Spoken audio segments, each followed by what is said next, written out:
Disconnect. Thanks. Hey guys, Moss here. Hope you're doing well. Sorry about that. Again, um, not the best internet here for some reason.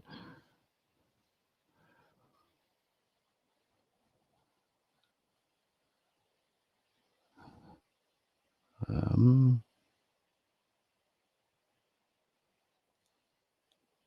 there we go. Oh no.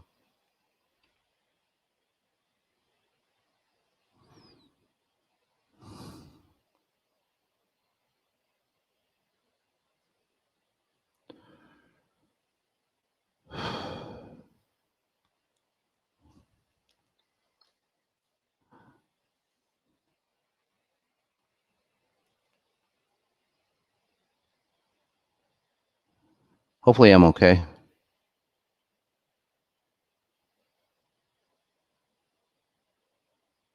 Okay, I'm good. Sounds good. Alrighty. Sorry about that, guys. Again, here in Mexico, some issues here with the internet, and I like to keep these live. And I know we have some mechanical issues and so on, and we're always working or striving to be, the best. So just bear with me. The important thing is the message,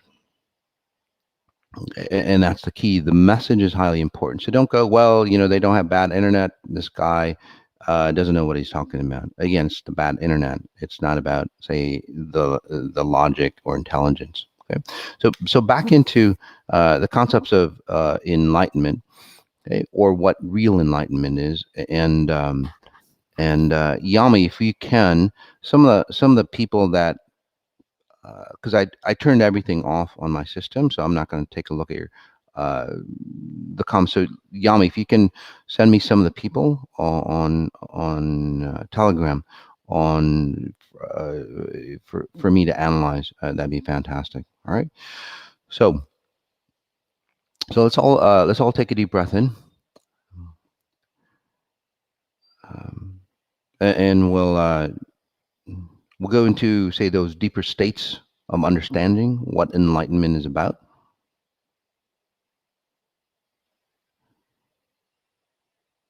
There we go. Notice your chest.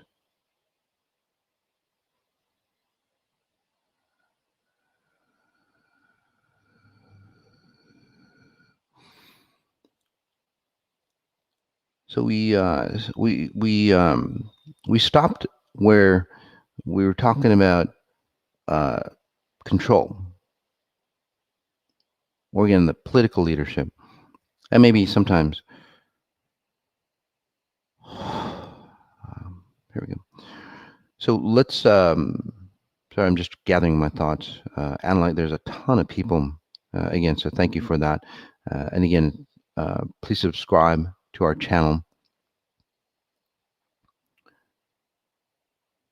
Take a deep breath in again. Just notice again your chest area, your upper chest area, and then right through into your back, your spine. Notice what's happening to you. And even if the connection is bad, the mechanical connection, notice that it's still working on you.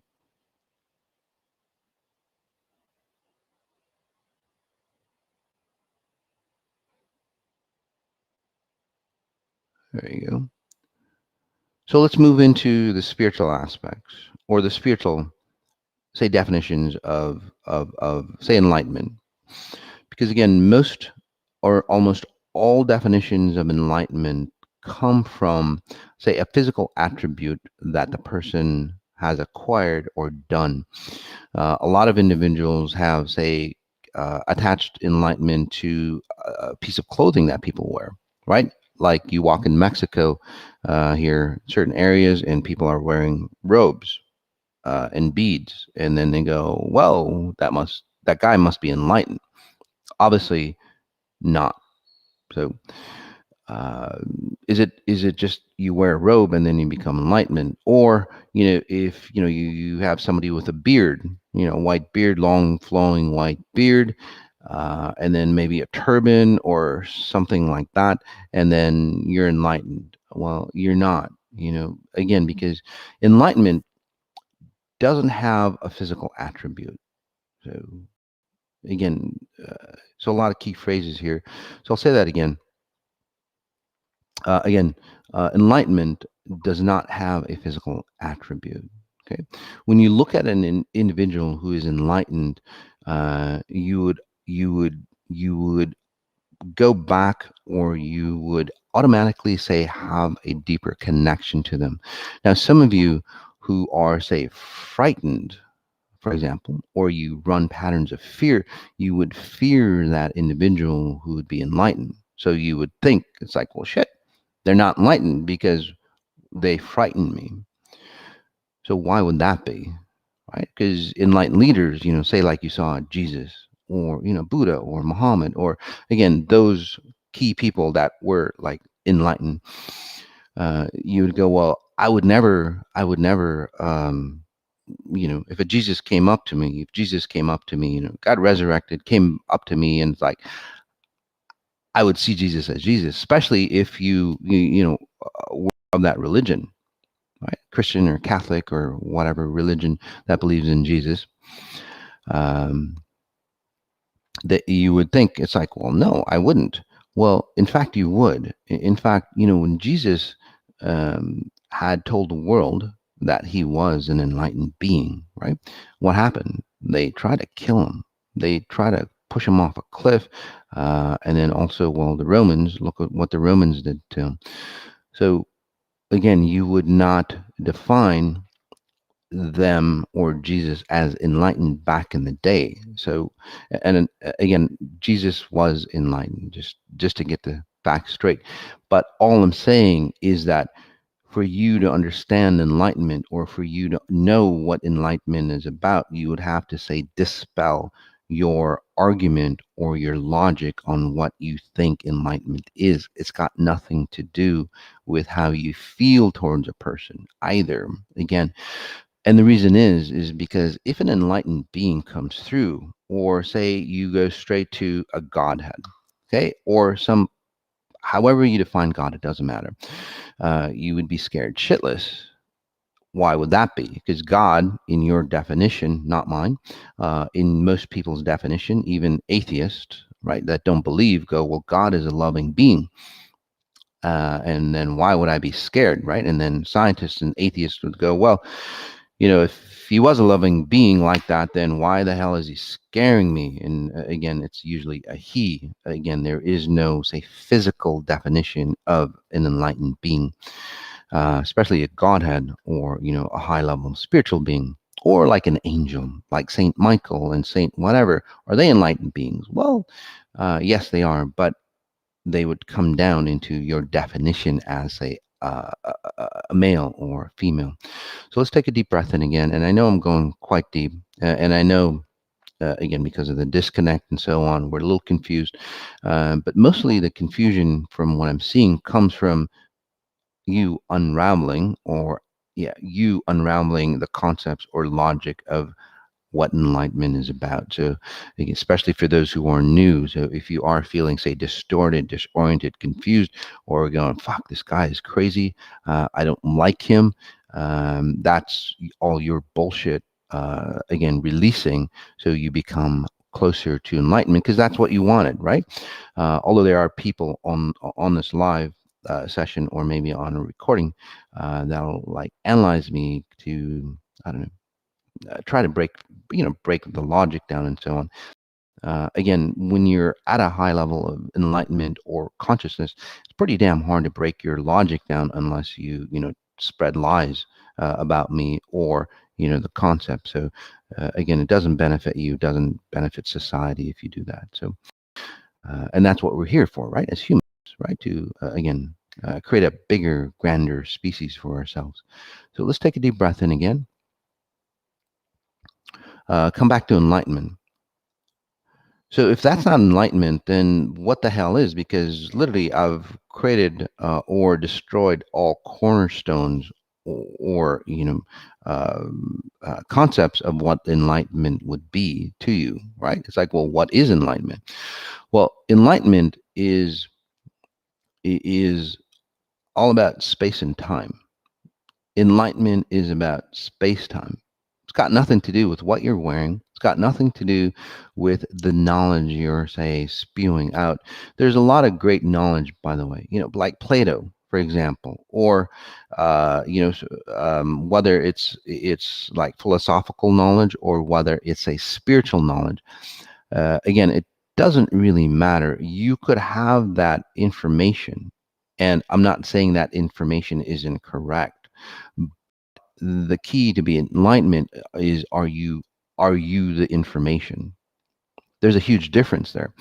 Many people are book smart, right? They have that intelligence. They know everything about everything. Well, they know everything about the subject matter that they have studied, but then they don't live the subject matter, right? For example, there's a lot of people who, a lot of, say, politicians, for example, right? They have that charisma. They speak the truth, or somewhat the truth, but then they misdirect you. Or, there are a lot of famous self-improvement individuals on the front end. Again, they're speaking the truth, right? They're espousing what is helpful for you, but then on the back end, they're not living it, right? Their relationship. They might talk about, say, relationships or health or even money. Yes, and they might have that on a physical level, but at an internal level, they're not congruent. Their relationships are horrendous. Their health is horrendous. They're aging. So is that enlightenment? Again, you can teach enlightenment or the concepts of enlightenment, but you're just because you do, and just because you have all, say, knowledge of the jigsaw pieces, if you don't know how to put them together, you wouldn't be considered enlightened. So again, note that. And many of you are great individuals who know a lot about a lot of things, and again, your life sucks. You're ill. Your relationships suck. All aspects, you might be wealthy, and again, not the happiest. Um, and your happiness would thrive on, again, either control or buying things or defining yourself on, say, outside reference points. So again, all those aspects. And I'm not saying those things are bad, by the way. I'm not saying that you go sit in a cave, and we'll talk about, say, that person that sits in the cave, that's enlightened. I'm not talking about that, because that's not enlightenment either. Right? So let's take a deep breath in, and we'll guide you into deeper states. And by the way, this isn't hypnosis or NLP. I'm not saying seeding your mind to get you into a nice, relaxed state, all that stuff. I'm speaking, and then while we're speaking, again, recreating you in another consciousness, which dictates how enlightened you are. So again, enlightenment is recreating you at higher levels of consciousness, although your physical awareness is here. Right? That's what enlightenment is. And many of you will look at that definition and you go, what the fuck does that mean? This guy's crazy. You'd have to have a white flowing beard to be enlightened. You'd have to have that white robe to be enlightened. You'd have to, walk around and go, touch people, and then you're enlightened. All those definitions, again, it's got nothing to do with enlightenment at all. Enlightenment, again, is creating yourself in space-time, again, as close as you can, the real time, universal time, as I call it, here, and then rendering yourself, although you're at a higher frequency or at a higher consciousness, you render yourself here. And again, I'll give you the logistics on that, but I just want you to, say, get your feet wet and just kind of get your brain conditioned before I completely go into that concept. Otherwise, you would just shut down, just because of the way society educates themselves. So let's take a deep breath in. We'll talk about that person in the cave. So what about monks, again, who sit in a cave, right? Or you go out and you sit in a cave. Is that enlightenment? Well, it depends on where the cave is. And you go, well, what does that mean, right? It's like, where the cave is, what does that have to do with enlightenment? So enlightenment is, you're in an environment. So, and I'll give you a definition of enlightenment in this reality. People who watch, say, Zoom are connected to the internet and commerce and all that. What an enlightened being would look like in that reality, right? So we have a something that we can say hold on to. So again, take a deep breath in and just notice your chest as we go deeper. So that person that sits in the cave. So are they enlightened? And then my answer was, well, depending on where the cave is. So what does that mean? So that means that, a lot of people have done this, by the way. They become, say, wealthy as entertainers or whoever. I'm thinking about actually a great movie producer, and very unhappy, very successful on, again, not enlightened being. Okay. By the way, enlightenment. One more aspect before I finish that conversation. One more aspect of enlightenment. It works for all people, no matter what situation you're in. It's one definition of enlightenment. Okay. Again, it works for all people all the time. There is no other definition of enlightenment. It's just one enlightened definition, and it works for all aspects. Okay. So just for you to note. So so if it doesn't connect, say, like, again, and the reason why I say that is, like, a lot of people go, well, that person's enlightened because they were successful. And again, going back to other old examples that I gave you just a few, half hour ago, and then they go, well, if all successful individuals are enlightened, then that would be a definition of enlightenment.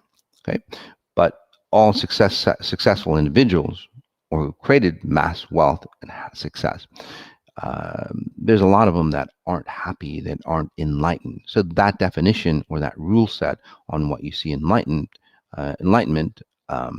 doesn't work out. Those individuals who sit in a cave, right? All individuals who sit in a cave would not be, say, defined as enlightened. So that definition of enlightenment doesn't work out. Right? The definition of, spousing, fantastic knowledge, that is true. Because there's a lot of people who have a lot of intelligence or even wisdom, and then there's a lot who aren't, say, that awakened or enlightened. So that definition of enlightenment isn't true, right? Or the definition of enlightenment where, you're a sage, like somebody's calling, like Mother Teresa, right? That is enlightenment. How many people do you know have helped people even more than Mother Teresa? So that definition of enlightenment wouldn't hold water because, again, you have people on both sides of the spectrum, right? People who have helped, a ton of people and they were enlightened, let's just say, and then people who helped a ton of people and then they weren't enlightened. So again, that definition doesn't hold water, right? Or the way you look, or it has to be a man, or you have to wear a beard, or you have to wear a certain costume, a hat, I don't know, a turban, or a certain beard, or you'd have to have rosary beads, or whatever it is, right? Again, all those definitions, again, physical definitions have nothing to do with enlightenment. And if you own those things, or if you are those things, and there are other people who own and are those things and aren't enlightened, then that's the wrong definition of enlightenment. Hopefully that's pretty damn clear, right? And then many of you go, well, hey, what about this? If it doesn't fit that definition, then again, go back and reassert that definition. If it doesn't fit that definition, then it's not enlightenment, okay? So let's take a deep breath in. So the man who sits in the cave, right? Again, a lot of people who become really wealthy and so on, they don't find enlightenment in their wealth because many people think that that's freedom or enlightenment. And then they go the other way. Well, I'm just going to sell everything, okay, and then go sit in the cave.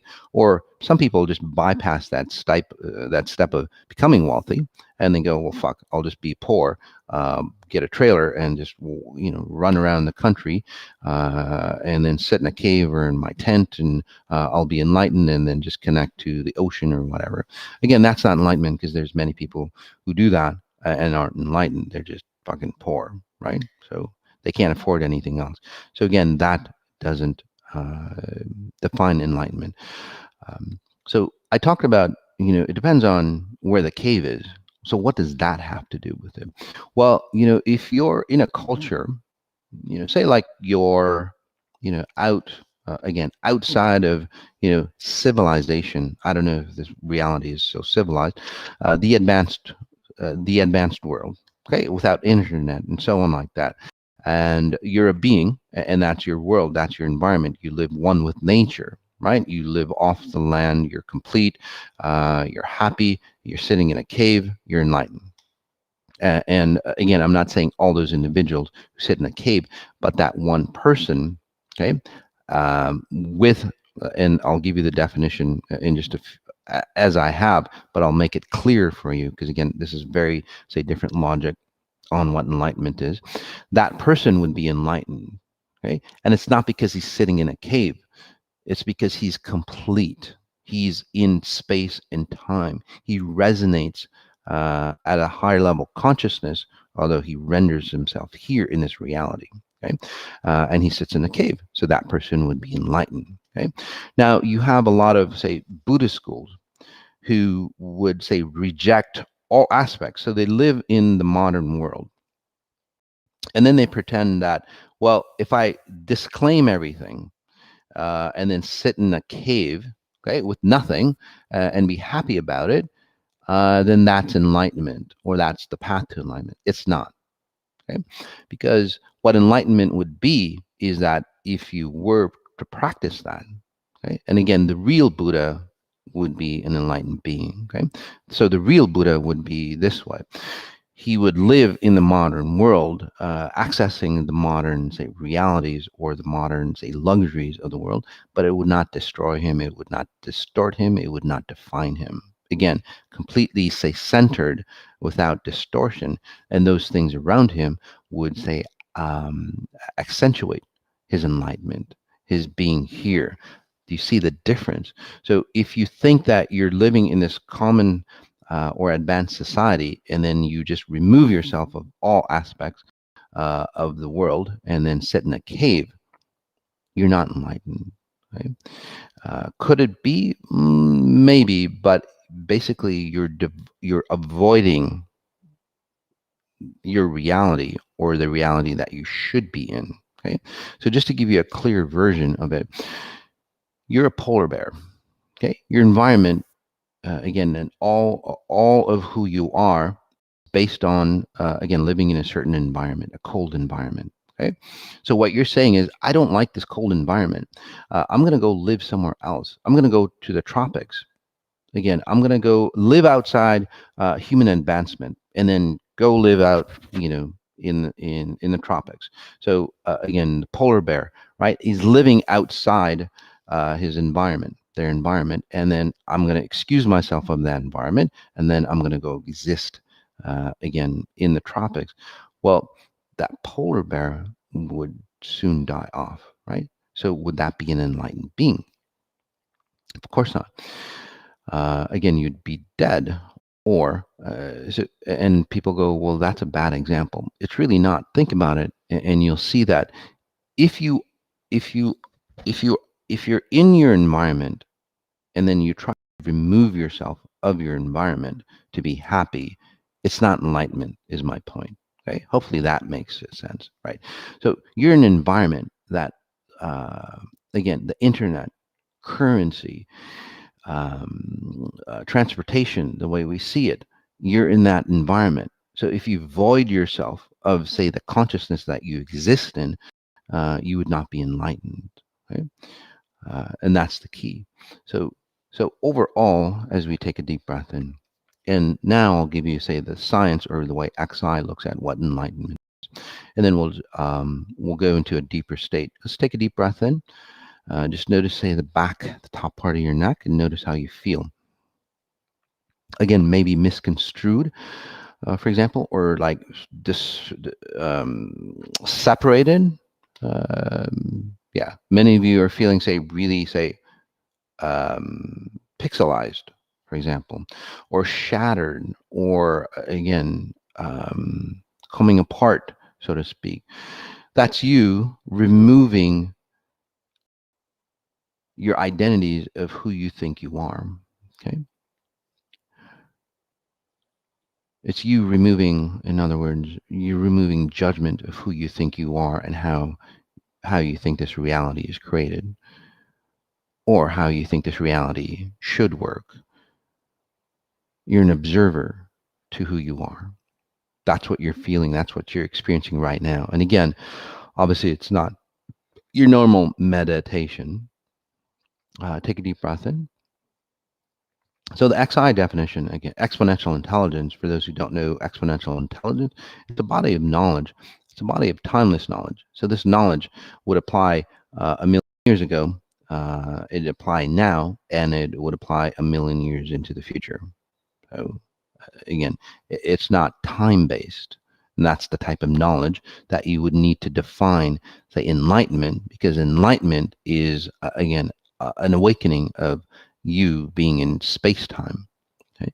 So to define yourself as enlightened being, you couldn't have a definition of, again, something physical here. It'd have to be outside or the same consciousness as what you're trying to get at. That makes sense to you. Hopefully it does. If it doesn't, just listen to this again, and you'll start to understand it more and more. Many of the things that I say, again, might confuse you at first, but as you awaken to the certain level of consciousness that the logic comes from, you'll go, oh, I understand. Because again, if you're at a lower level of consciousness trying to understand enlightenment, you'll never be there. And that's why many of the trajectories that most people go after, right, down that path of enlightenment, it doesn't bring them enlightenment because it's not about what they're doing, except one thing. And that's the only one thing that'll help you on the right path. So to enlightenment, all aspects will not. So let's take a deep breath in, and then we'll take a break, and then we'll work on two individuals. It's the end of the month, guys, where I take two random individuals that I've never analyzed before, and then see what's going on with them, and then help them, say, remove or rewire their genetic makeup to create a different life. Okay, so that's coming up in just a few minutes. So let's take a deep breath. So enlightenment, and many of you might not understand it, and that's why the lecture series is really beneficial for you, so you understand the mechanics on how this reality works. So enlightenment is that, let me just create an example for you. Okay, say you have a light, okay, a light that just shines, okay, and within this light you have you have filters, different color filters, different shaped filters, and so on like that. Okay, your brilliant being is here in the center. Okay? Your brilliant being is here in the center, and then you got filter after filter after filter after filter after filter to create who you are. Okay, so in a filter is basically, the first filter would be like space and time. You'd have to have a definition how space and time works. Okay? And you just stay with me, and you'll get, say, clear if you don't understand. Because we are going deep. So you'd have to have a filter on how space and time works for you to render that filter, or you'd have to have a consciousness of space and time for you to understand and work or manipulate space and time, right? Or exist in space and time. Okay? You'd have to have, for example, an understanding of, say, math for you to manipulate math problems, right? You'd have to have an understanding of abuse for you to be abused and abuse. If that makes sense to you, right? You'd have to have that understanding or that filter. So let's take a deep breath in. And again, we are going deep. If you're confused, it's okay. So there's a light. You are the light. You're the eternal being, okay? Timeless. Again, void of time and space, void of aging or any consciousness that you deem viable or, again, as logic, okay? This is your ultimate being here, right? And whether you're atheist, whether you believe it or not, it still is. Again, your beliefs don't work. Or what you believe in doesn't affect how you operate in this reality. Okay, so you're light, beam of light. You have filter. The first filter would be how space and time work. Okay, a 24-hour clock. And then I'll just give you other filters just for clarity. And again, these aren't all the filters. I'm just kind of speeding it up. First filter would be how, say, physics and the physics of this reality work after space and time. And then some other filters that we won't talk about. And then we get into, say, consciousness of humans.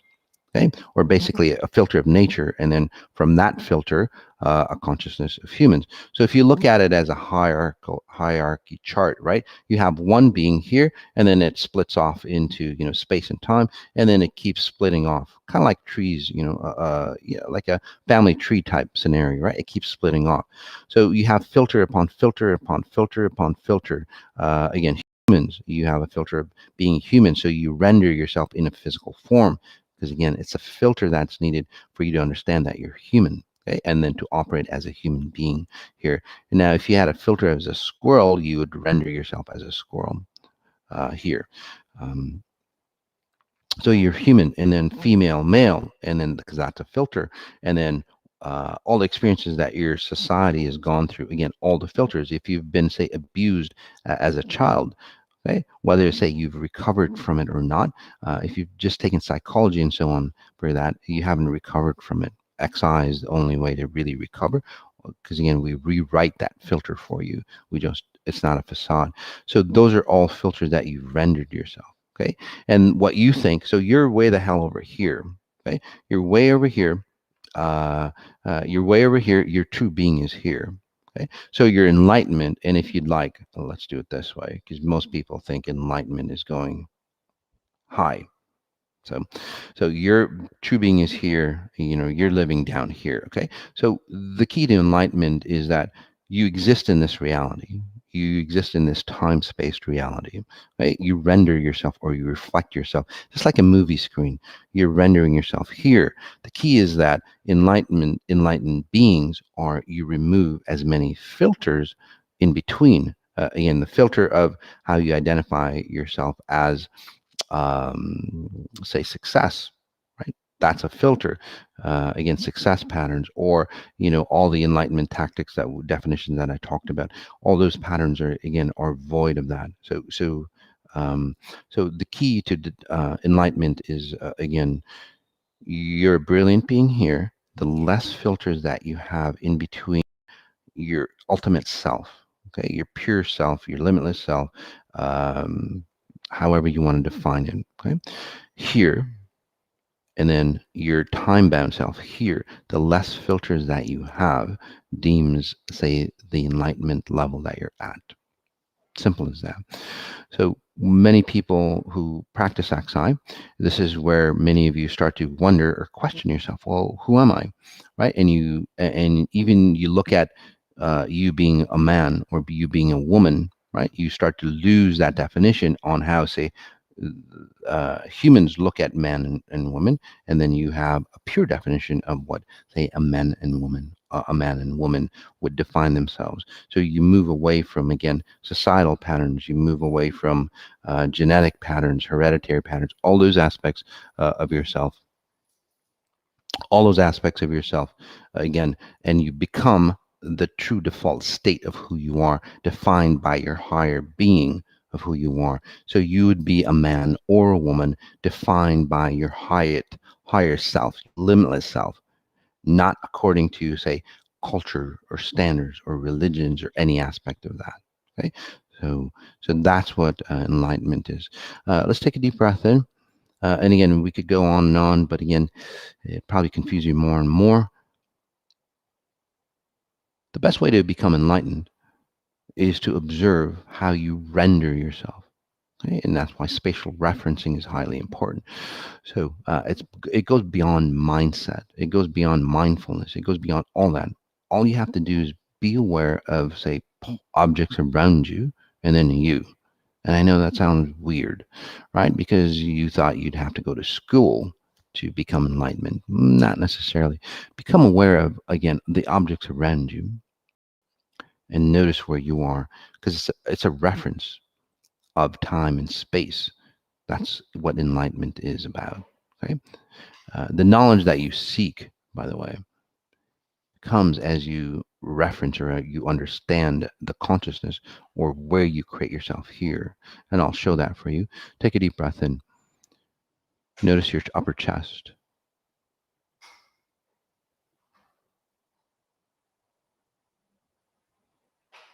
There we go.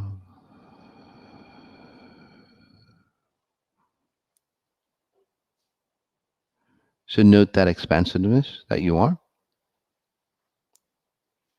Note how that feels.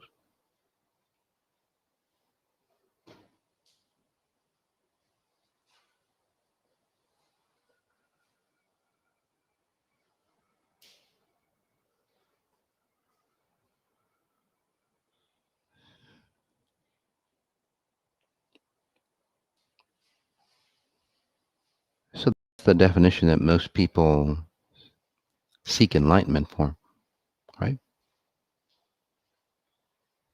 So why are you feeling enlightened?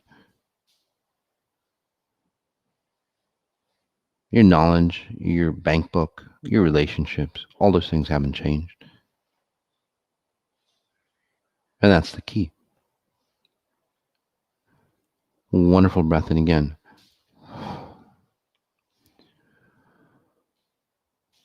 I'm going to go ahead and leave you in this space.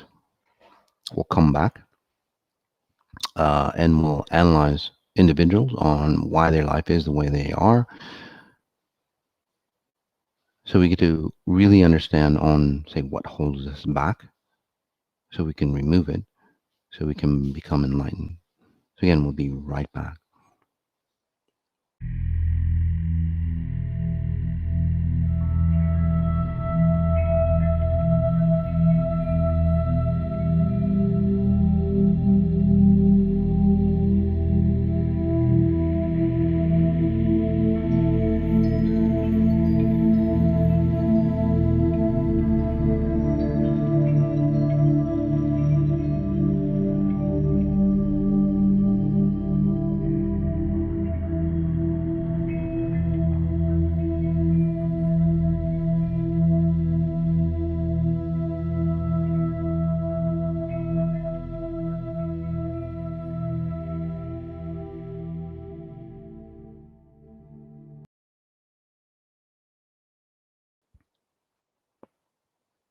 Hey guys, we are back. So we're gonna one thing I forgot.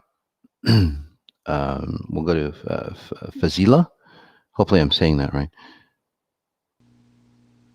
And then the disclaimer. I have to read the disclaimer. Hopefully, just give me a second, guys.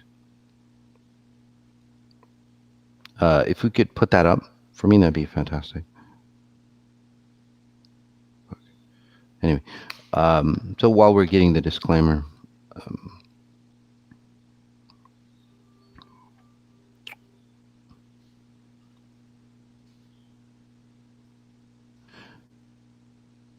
I'm going to go ahead and read some of these people.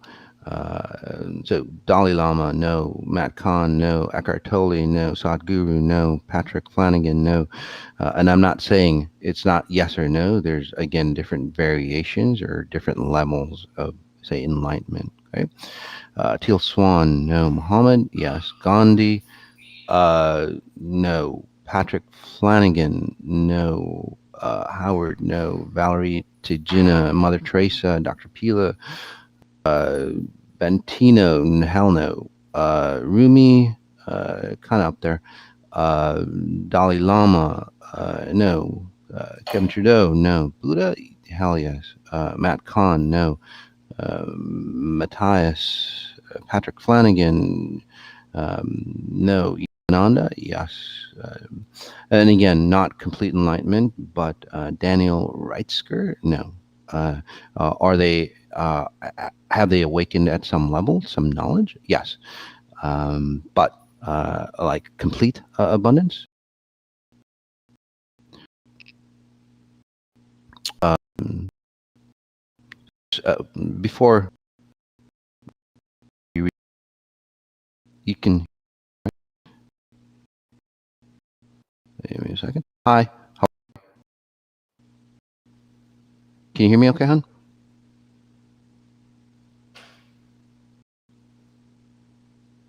Hello? I'm frozen. You need to turn your Wi-Fi off here. Um, she's there. Um, I can't hear her. I did. I unmuted her. Can you turn your Wi-Fi? You know. Okay. Hello. Can you hear me, hon?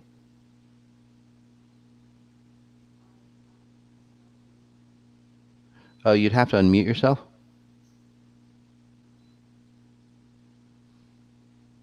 While she's doing that, she's unmuted on my end. You'd have to unmute yourself, hon. So I'll read the Fazila. Can you unmute yourself?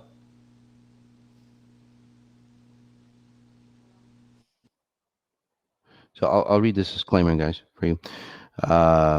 This is Masato with Exponential Intelligence, Sunday, March 20th. I'm not a medical doctor. I don't diagnose or heal. I can scan your frequency signature and tell you what I see.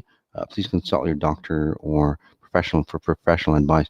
If you ask me to be scanned today, you're agreeing that we may use your session on any public media to help inspire others. So remember, if you don't want us to be, if you don't want to share your information or your session, then don't ask to be scanned. All right. We do this once a month, by the way. And please, Fizila, please talk whenever you're ready. Okay. Um, and then, so at the end of the month, what we do is that we pick two individuals at the end, and then we do a live session with them. And hopefully, this works. Are you live, honey? Can you hear me, Fazila?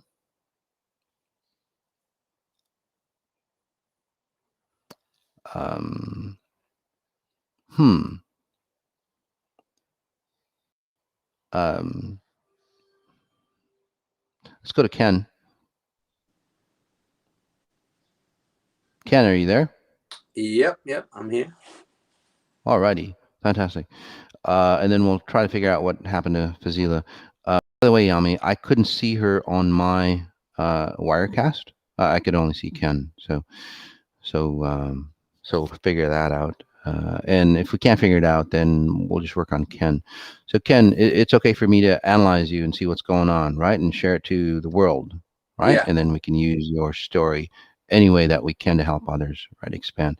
So, take a deep breath in, my friend. And I haven't worked on you in the past. And you might have done some of my work, but I haven't done like a one-on-one session with you or anything, right? Correct. Yeah. Alrighty.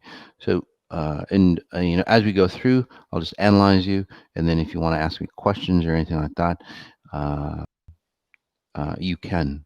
Okay.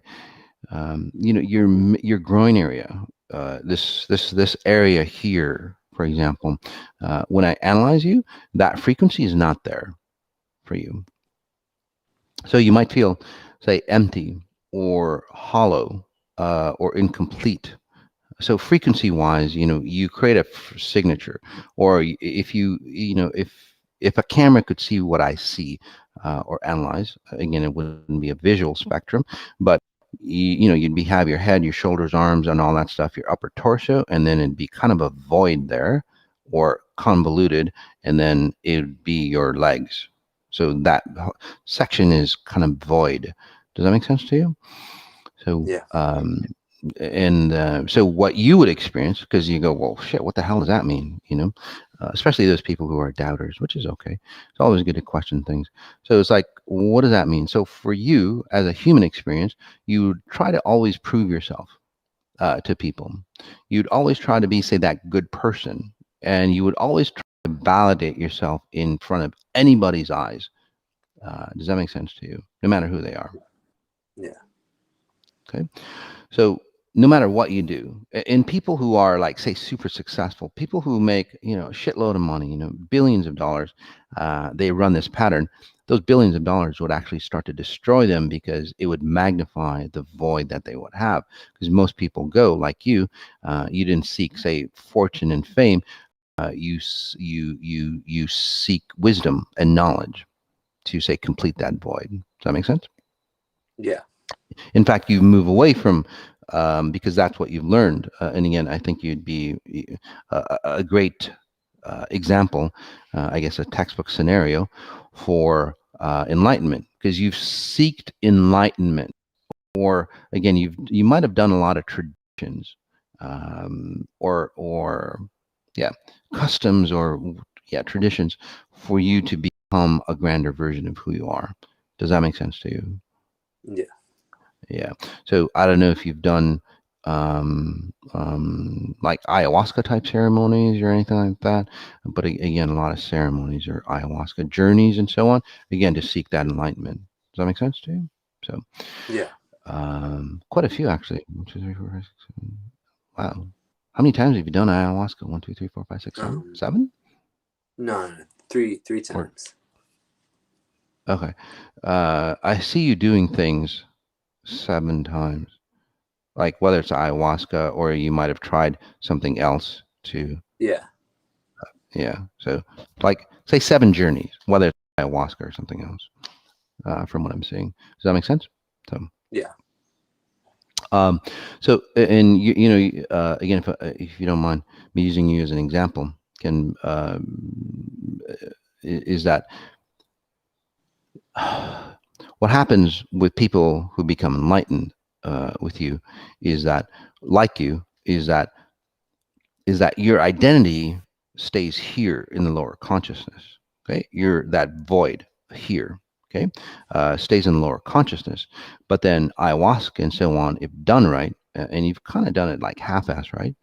Because again, you would need a strong teacher to hold on to you, or hold on to your consciousness as you elevate. So, and then take all of you with, okay, and then not pollute yourself with other people around you as you go through. So we'll be talking about, say, plant journeys and so on, plant medicines journeys and so on like that. Next April 22nd, I guess it's Weed Day, Marijuana Day. So we'll do a special MoS on Sundays then. But so what you've done is like your body is an anchor here, and then what happens is ayahuasca and so on takes you into the higher level of consciousness, and that's why you've done it so many times. Is like you become enlightened. Basically, you've become, or you've experienced the brilliance of what could be for you. Does that make sense to you? Yeah. Okay. But your existence, your identity still exists here. So the problem with that is that that example I gave you, right? You're an enlightened being up here, right? Pure brilliance without any filters or identities or distortions. Okay, pure brilliance. You create yourself at this level as the screen, and then you think you are this person. You think you're this identity. So, and then you're going up here. You're back. So we'll get you. Okay. So what'll happen is that you're enlightened being here. You think your identity is here, and that's what the problem with most people who seek enlightenment. You think your identity exists in a physical form, and then you try to seek enlightenment. So it's like here, you're here, and then you're bouncing off here. Unfortunately, when you think that your identity exists in this time, it creates more of a separation for you. So the more you do ayahuasca, or the more you, say, enlighten, or the more you experience fantastic journeys, the more disconnected you will get from this physical reality. And then the more jittery you would get, the more anxious you will get, the more, say, angry you would get, the more whatever you get, because again, you're separating. Basically, you're creating a slow death for yourself. Or you get to a higher level, again, a separation or distance between your physical platform here, again, say consciousness A, where this reality creates itself, and then higher levels of consciousness. You go a certain beyond consciousness, say like so you're at 0 level consciousness here, you go to a level 10. Well, you would have to disconnect and destroy yourself, because you can't just create yourself that disparately. Does that make sense to you? Yeah. Okay, and that's what's happening to you. It's like fuck. So the more again enlightened you get, the more you want to escape this reality, physical reality. Does that make sense? Yeah. Okay? You don't want to do that. So, and the key is, unfortunately, most people who run this pattern, they'll try more and more. And yes, they'll see the awakened world, they'll see the possibilities, but this reality becomes really super heavy for them. Because every time you do an ayahuasca journey, it's basically a mini near death for you. It's a controlled death scenario. You're taking poison, by the way. It kills you off. Your body dies, and that's why it's an enlightened journey. Again, your identity of your physical being dies off. You disconnect, and then you come back into your life. Simple as that. Um, and every time, again, it's a layer sheds away. But if you still have a strong identity uh, at a physical level, you won't get there. So, what I'm doing for you, by the way, is helping you understand that you're not this person that's broken, Ken. Okay, and that's all your life. And we'll get into, say, the physical logistics. You're not a broken person trying to fix yourself. Most people who are enlightened think that way, and that's why they seek enlightenment or success, which is another form of enlightenment, by the way. We just call it by different names. Uh, you would have to say represent yourself, not from this level, but you'd represent yourself this level. And then that space that you create from here to here is again that reflection of you coming from this side, reflecting upon who you are, not creating again another instance of you here. Does that make sense to you? Yeah. Okay. Take a deep breath in, and I know your midsection is feeling very different now. You're actually feeling like I want to say like a more vibrancy or a young kid. When you were a young kid, by the way, and this isn't just because it's not just this lifetime, but again, this lifetime dictates what happens to you. Um, it's like when you were a young kid, you were kind of thrown around or trashed, basically, or thought of as trash. No offense, but that's basically what you feel like. Does that make sense? Mm-hmm. Yeah. So when you have that, or you think you are of no value, and then people like say a mother figure, and obviously your mother not completely there. Was there other people that raised you as well, No, it was or did mostly you go mostly my from? mom. Yeah. But Okay, I was like, I kind of grew up in a rough environment. yeah, quite rough. And I'm not blaming your mom, and I'm not saying your mom's a bad person or anything like that. But let's just say not the most. Your mom doesn't feel like your mom to me, and the several people that I see might be the same person, but you know how your mom would change personalities, and it's like, whoa, who the hell is that? Does that make sense to you? Mm-hmm. Okay. So that's what I see. I see several, again, several people raising you, but then it's all the same person. So your mom would have had, say, different identities of her. And it's not just like her moods change. It's like, and again, you're a brilliant kid, Dan, again, very brilliant, Ken. But when you're a little kid and you look at somebody, you see their essence of who they are. This is where little kids, they look at whoever, and they're scared of that person, and then their parents go, well, you got to love that person because that person did something good, but in essence their purity is garbage. So you look at your mom and you go, wow, she's very different. And then you'll go away, and then you see her again another time frame or another day, for example, and you'll go, wow, that's not mom, that's somebody else in mom's body. Does that make sense to you? So, yeah. Uh, would she have like different personalities, or would you have to be somebody else, depending on her mood, so to speak? Um. Yeah. It's. I mean, it's. I wouldn't say it was so much like different personalities. Mhm. I don't know. I was a bad kid though too, so I don't know if it was just. Um. Um, There's definitely like a connection there between like just like a rough upbringing and trying to adjust myself to fit to my external circumstance, people pleasing type of. Exactly. So that's what I'm getting at. And were you a bad kid? Not really. You were trying to define yourself in space time. Because when, again, you feel like you're not worthy or like you were maybe a mistake, or you're the cause of a lot of things. A lot of kids are raised that way, right?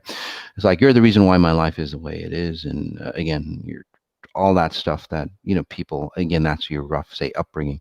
So when you're a kid and you feel that incompleteness, again, that void of your identity, and that's why it's in your growing area, you would always have to be rough or be a bad kid, so to speak, because if you weren't, you'd feel more and more depressed and more, say, suicidal. Does that make sense? Because you would, say, create that void. So you would be a bad kid or act up because that would, say, pull you into time. That would like render you, or a spanking or a beating or getting yelled at pulls your body into time, and then you crave being a bad kid, so to speak. And that's how you would feel enlightened, so to speak, or connected, or basically euphoric. And that's why it's kind of incongruent for you as you grow up. It's like, shit, why am I a bad kid? And then you would crave doing something wrong, so to speak, again, to find that, say, euphoria. Does that make sense to you? Yeah.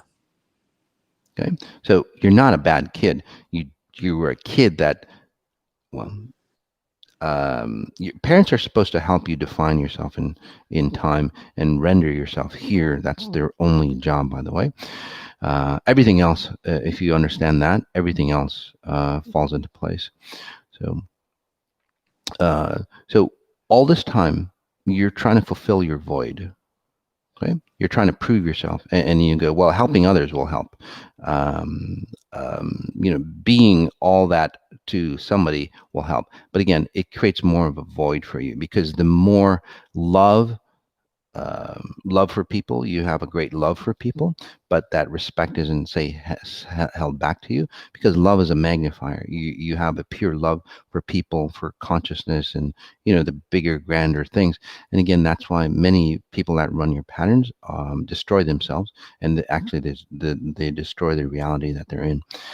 Take a deep breath in, my friend. And the reason why is the more love you have for somebody, because love is a magnifier, or the more wealth you have, it magnifies the incompleteness that you are. So you create that void in you, and then you seek more love. Love of people, love of a higher being, love of a spiritual leader, love of God, love of nature.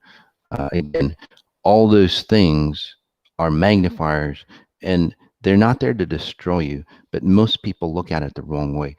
They're a magnifier to go, okay, look at that crap that you're holding on to. The void, Ken, that you have here has to disappear. But then you hold on to that void thinking it's you, and you want more of that love, which magnifies who you are. And then that void gets bigger until you break apart, go, shit, I got to let go of this void. Does that make sense to you, how things work out? Yeah. Okay. Uh, how are you feeling, by the way? Feel good. Yeah. Yeah. Feel Yeah. very centered. Yeah. And that's what you've been seeking for, right? Being centered, being complete. So for you, what I was doing for you, Ken, is just pulling you here, and you're awakened enough. You're out there. You're kind of like a kite with no strings attached, literally. And you're just like floating around because there's a void in this lower half. So putting you this way, you'll create an identity for yourself. Because again, you switch identities according to whoever is there. And you go, well, I'm just a free thinker. I just love everybody. I'm very fluid. But you still have to have, say, an identity of your own, and you can still be that from a different perspective that I won't get into. Um, so again, take a deep breath in again. So what I'm doing for you now is like locking you in time. And as I lock you in time, what happens is all the identities of other people that you've created around you, because you can adapt to people really fast, that starts to eliminate, and then you start to create your own identity. And as you create your own identity in a very short time, the experiences that you've had, in ayahuasca journeys or whatever, you'll actually, say, see that from a whole different perspective, not a broken human down here, but an enlightened being seeing it from a higher level of consciousness. Very different perspective. Does that make sense? Do you have Yeah. questions, by the way? Yeah, I got a couple questions. Mhm. What would you say right now? Is there anything that's like emotionally or psychologically, mentally, that is blocking me from reaching that, highest level? Because a lot of Mhm. stuff you said is like right on point. And Mhm. I feel like I've gone through that whole phase of like the career of being having a successful business, and then not wanting the success, and then retreating, going back into, like Yep. like you said, you want to live in a van and like look at the ocean. Exactly. And then now Yep. I've kind of come back to circle where like now I'm like, Yeah. want to bring in my business, my finances, my Mhm. relationship. Everything is like out of whack. So what Exactly. would you suggest that could help me, get back on the right track?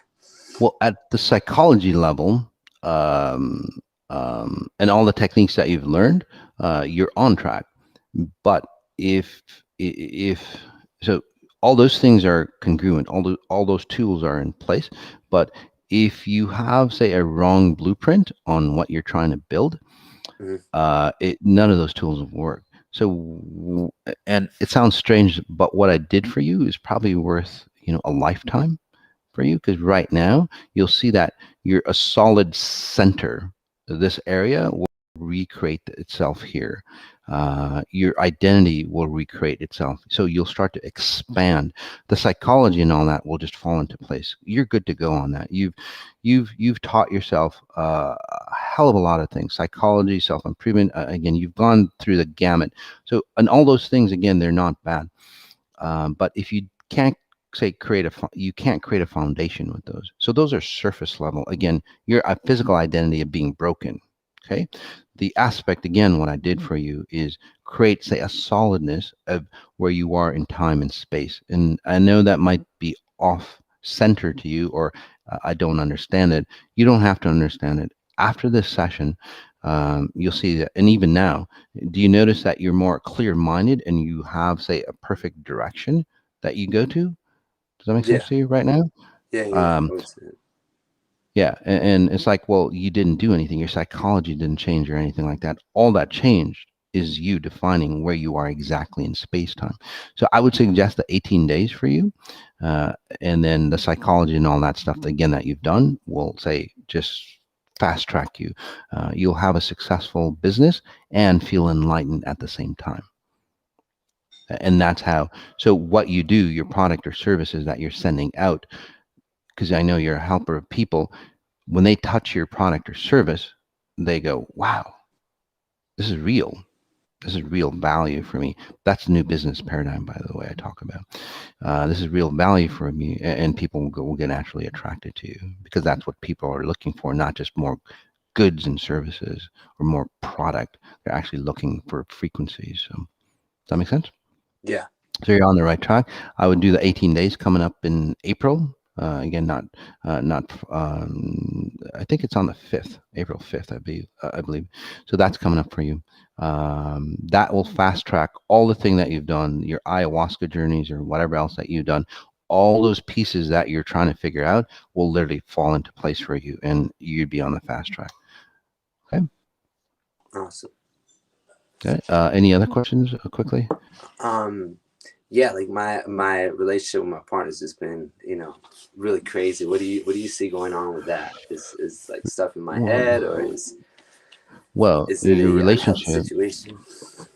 No, well, like I said, your relationship, again, all the things that you're asking, again, at the base level, Hmm. the psychology and all that stuff, again, you think you're broken, you think you're no good, so you improve yourself. So that aspect, your relationship with your partner, if you have a void here, your identity of becoming a man or being a man is null. It's Yeah. just not there. So when I see your partner, again, at first, she might fall in love, your partner might fall in love with, oh wow, he's done all these journeys. Oh wow, he's done this and a lot of exciting things, out there, free thinker and all that stuff. But then as you get, and that's the surface layer. But then as you, again, love is a magnifier, and as you get, closer and closer and more intimate, basically, and there's a void there, you'll go, gosh, she'll go that. wow, he's really empty. He can't really connect with himself. He's very separate, and then that they back away. If that makes sense to you. One, two, three. The three serious relationships that you've had, it goes really, really good to a certain point. They see the emptiness that you're trying to fulfill, and it's like, he'll never recover, and they just like basically fade away. Your partner has also a father type issue, from what I'm seeing. So she's always like referencing herself the way her father scolded her or disciplined her. So she's got to get over that. And she's putting that on you because she's basically expecting you to be a father figure. But if you have a void, for example, you can't create that love space because her identity of love is a mate that will be a father figure, but you can't even be a male to be a father figure because there's a void there. So that's the issue that you have. Does that make sense? Yeah. So, Makes a lot of sense. yeah, you're both nice people, but you really, I would have her do the 18 days together with you if you guys are really serious, and you'll see how fast you can clean up. All right? All right. So, all right, buddy. We'll move Yeah. on. We'll go to Fazila, hopefully, this time. Hi. There we go.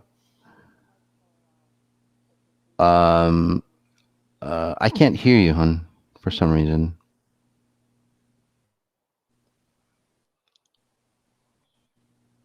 It's so weird, because then and you are unmuted. Yami, I don't know if you can help her out.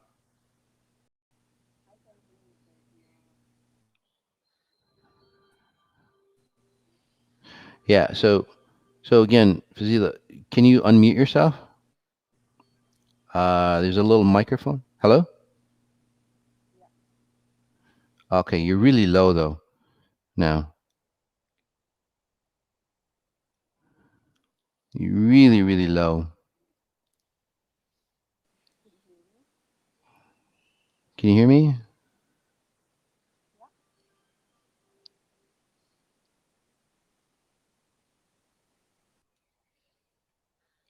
All right.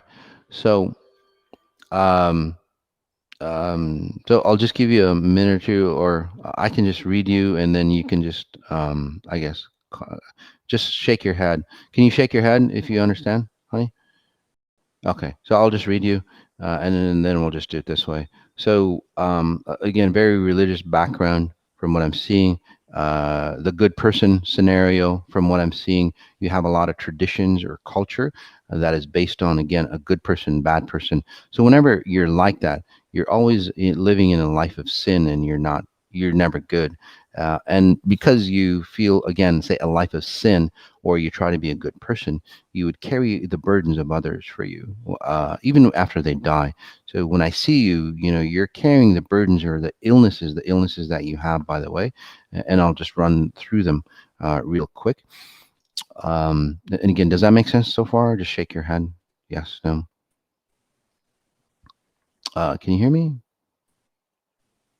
Uh, Tell what Fazil, what we'll do, Hun, is that we'll just come back for you.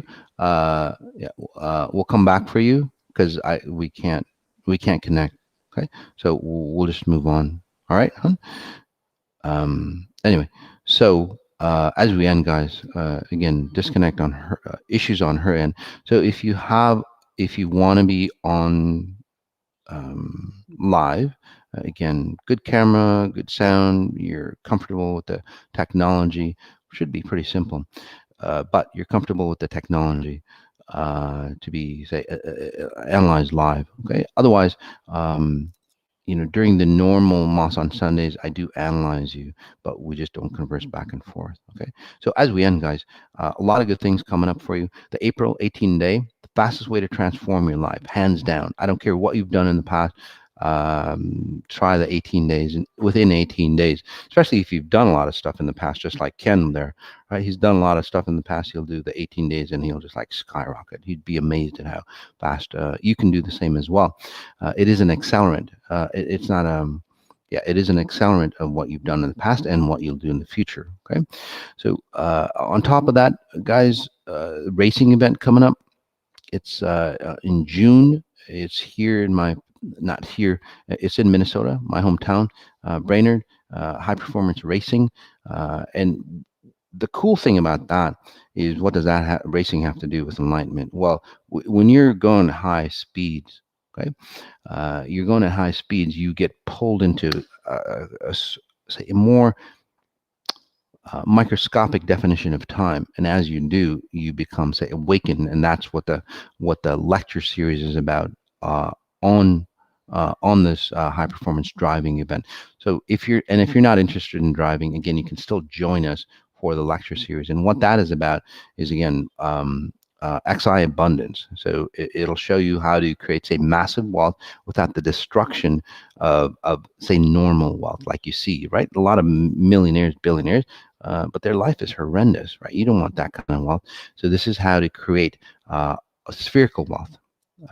And so we'll have lectures through that, so you don't have to do the driving aspect, although I encourage you. And it's also beneficial if you have, say, teenagers. Um, if you have teenagers, to learn safe driving skills, one of the top level professionals will be teaching that class, on that aspect of driving and so on. And then for me, I'll be teaching you on how to create, say, wealth the proper way, spherical abundance, all aspects of abundance, and also something very new, spatial goal setting. Again, very powerful way to materialize anything in your reality. So we've got that coming up.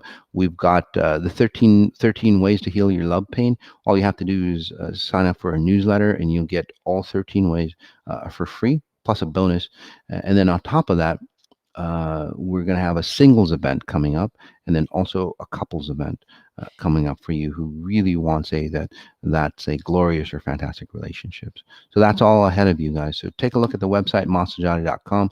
Highly encourage you to subscribe and like us on YouTube, so we can create, say, more fantastic content for you. All right, take care. And as we end, notice what you notice, and then notice the details. All right, peace.